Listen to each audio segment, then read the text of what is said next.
Hello and welcome to episode 9 of Tales from the TARDIS Podcast. I'm your host Scott Summers, and today is going to be my review of Doctor Who Series 10 Episode 4, Knock Knock. I'm just going to jump straight in and say I loved this episode. It's great when Doctor Who goes back to the sort of horror vibe. Reminds me of a lot of the sort of classic series stuff that I've watched, and of episodes like Blink and Listen, which are right up there with some of my favourite episodes just ever of Doctor Who. So I'm going to jump in with what I liked about this episode. I thought David Suchet as the landlord was absolutely amazing. We saw such a range of acting from him. At the start, when you sort of get the creepy, and he's very much playing the villain role, and he just plays it so well, and you just don't quite know what his motivations are until they eventually become clear at the end. And I thought that was just amazing. And then we even get to see this range of emotions. We see tears in his eyes when we find out that it's his mother that he's been keeping alive. And it just makes it even better, and it almost a slight redemption for him as he comes together with his mother at the end. I thought it was absolutely lovely. Another thing I loved, this house I mentioned in my commentary. It's part of an adjoining house which part of Blink was filmed in, so that helped you get sort of the similar sort of vibes. I thought that they made the sort of haunted house part of it just look absolutely amazing. It looked incredible. The visuals this series so far have all been amazing. I want to quickly jump to the end and just talk about that vault scene, because I need to bring it up. Now, while I think it appeared to me as if Stephen Moffat just wrote that episode and sort of wrote that scene rather, and added it on to the end of the episode. I loved it, and my head is still spinning, trying to thinking of who could be in there. But I do just love, like, put a piano in there, and the Doctor's actually gone in and spoken to who's ever in there. I think I'm going to have to go back and sort of watch these scenes all again once we find out what will be inside the vault. But then I'm going to jump back now to some stuff at the start of the episode. I love a nice reference to something that happened before, and I'm going to sort of touch over them all at the end. But I do just want to say, when Bill called the Doctor grandfather, I thought that was just absolutely amazing. I just love little moments like that. And now, a couple of things that I didn't like as much about the episode, because I don't just want it to be 100% positive, I do like to give a few little critiques. The thing is, I love this episode so much that it really is mostly going to be nitpicking, but that's what it's going to be at the moment. I thought the bugs, although it's a bit like the Daleks, I like them in small doses, but when there were loads of them, especially at the end where they were all sort of moving around on the floor, I thought it was getting a bit much, and the visuals didn't quite look as impressive as almost they could do with just one. I really didn't get that strongly attached with sort of the rest of Bill's friends. I sort of recognised a couple of the actors. I've seen them in other things, and I sort of like them from that. But then when they sort of all got brought back to life at the end, sort of made the ending not quite as good for me, because it's, they sort of backed their way out of that and brought all those characters back to life so they could use them in other episodes. I didn't really get that attached to most of them, to be honest. And it's quite funny, I mentioned in the commentary that I thought that all the references to Little Mix would date the episode. It did make me think back to Series 1 when we had the end of the world with the Doctor and Rose. And, we had the jukebox being called an iPod and Britney Spears playing on it. And obviously we look back at something like that. And at the end of that series, when we had the reality TV shows, and that really dates now. And I do get the feeling that we might look back on this in a similar sort of way and think that it dates it.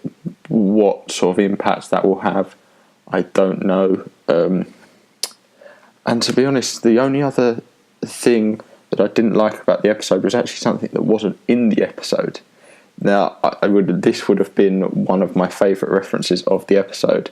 It was revealed that the character of Harry, who as I said, I didn't have that much sort of a connection with any of them. I did quite like the Doctor when he was with Harry. I thought that was all right. I didn't get too much from Harry, but it was revealed that we heard a bit about one of his grandfathers trying to steal a piece of the Great Wall of China, but it was revealed that his other grandfather would have been none other than the Fourth Doctor companion Harry Sullivan, and there was going to be a reference to him, but it was cut because the BBC obviously thought that people wouldn't appreciate that reference. I would have loved to have had a reference to Harry Sullivan. The Fourth Doctor era is one of my favourite eras, especially that season 12 when we got a new Fourth Doctor with Sarah Jane and Harry. Those three together, the dynamic of them was absolutely amazing. I love that season. I'm definitely going to have to review something from that season during the off season of the show. And then I'm now just going to cover, our main three. The Doctor, once again, Peter Capaldi blew it away, just absolutely amazing. Still don't want him to go. He's getting better and better, and I think we're going to look back at this at being a really great last series for him. I think he's going to go out on a high, which I suppose, you've got to look at that as a good thing for him. Bill, again, Pearl Mackie, I just loving this character more and more. We're continuing on with these references when she's at the bookcase and the Indiana Jones references, Indiana Jones there. She's just getting better and better. As much as I wasn't massive on her friends, it was good to see her interact with people that weren't the Doctor, people that were part of a different part of her life, and it was cool to see her interacting with them, and it felt very real, that dynamic between them. And obviously Nardole, we got a very brief scene with him and the Doctor outside the vault. Nice to see, or my impression of it is that Nardole and Bill are on slightly better terms than they were an episode ago, which is good to see, because from the Next Time trailer we see that Nardole is going to be joining the Doctor and Bill on their next adventure. So I think it's important that those three can work well. The dynamic between the three of them would be nice to see. I can't wait for that episode. In terms of the rest of the cast, obviously, if they decide to bring back Bill's friends at a later point in the series, I mean, now that I've sort of got a very much basis of it, I'm sure I may grow to have a stronger attachment with some of those characters. I don't really mind either way.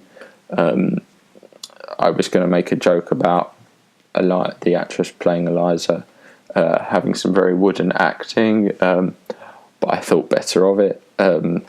Just wanted to say once again, David Suchet, absolutely amazing.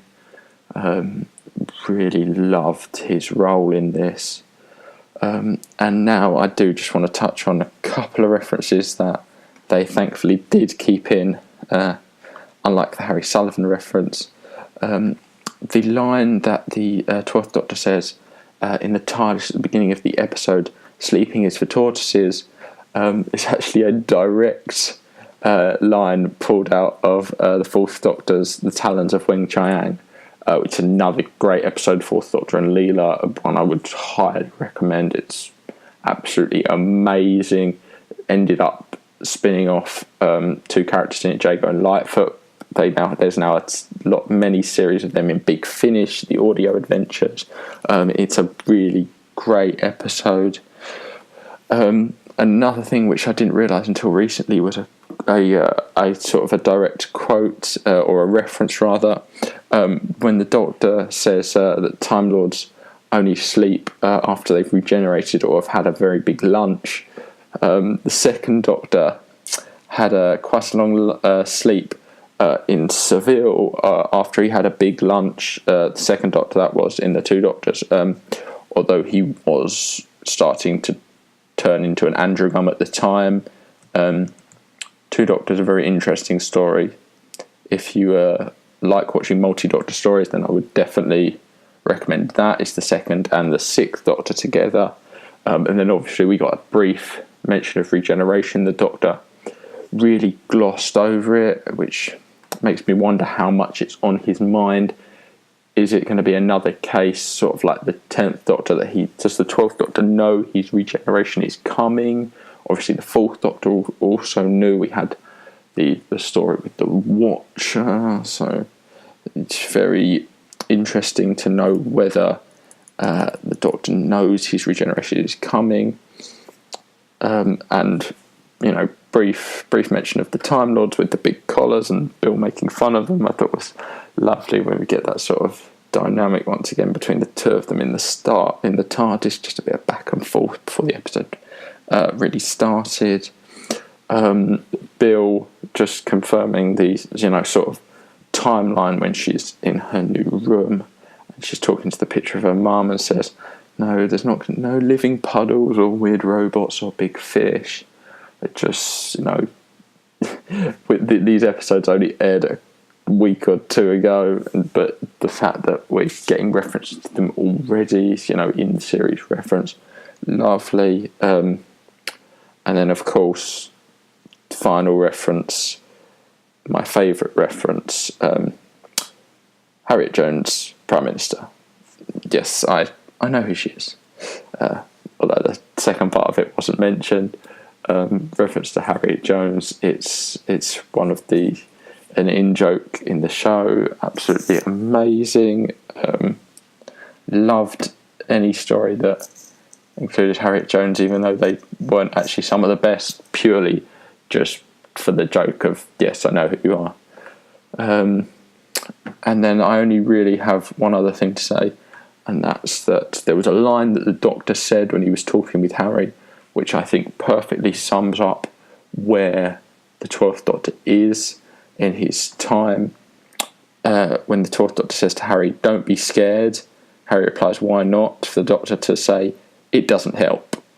So that is just where the Doctor is at that point, and I think that was amazing. In terms of rating this episode, I give this a 9 out of 10. This is my favourite of the series so far. It's the favourite of my series so far. I was going to say since another episode, but I did absolutely love last series as well. So many of those episodes.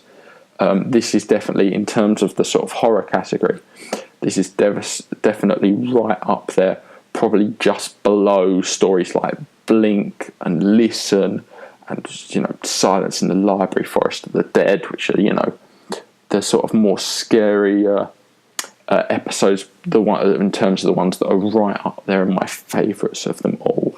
But I still absolutely love this. This will be one I'll happily come back to and watch again. As I said, the things I didn't like were really mostly nitpicking. I'm sure take me a couple of years down the line, I come back and watch this, I might not even mind about those. But yes, this has been my review of Doctor Who Series 10, Episode 4, Knock Knock. I'll be back next week for Episode 5, which I believe is called Oxygen. I believe I did see that. I do actually know the episode title for next week.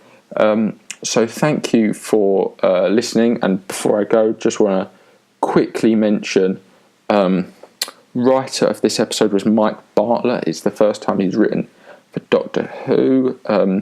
Most recently wrote a couple of years ago for Dr. Foster, which was a very popular show in the UK. I don't know how popular it got, if it did, overseas. I thought that was a brilliant story that he wrote, and even better than that, directed by Bill Anderson, who directed Thin Ice last week. When you get a sort of, the horror story like this, I think the director is crucial, and I think he did an absolutely excellent job. So yes, thank you for listening. Please leave a like, comment and subscribe so you don't miss any future episodes. You can find me on Twitter at Tales_TARDIS and via email at talesfromthetardis@gmail.com. I will be back next week. Until then, I've been Scott Summers and this has been Tales from the TARDIS Podcast.